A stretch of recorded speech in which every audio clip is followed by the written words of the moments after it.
Pega o álbum da Copa. Não vão brigar não, que agora tem álbum de capa dura pra vocês dois. Pega.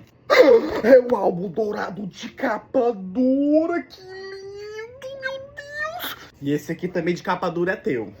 Oxe, porque ele ganhou de capa dura dourada, eu ganhei de capa dura normal. É de capa dura, mas não é dourado. Já sabemos que é o filho preferido, né? Olha, mamãe, tá caçando conversa, mamãe, olha. Pare de brigar pra negócio de álbum de Copa, menino. Ó, como você ganhou o de capa dura sem ser o dourado, vai ganhar um monte de figurinha dourada também. Pegue.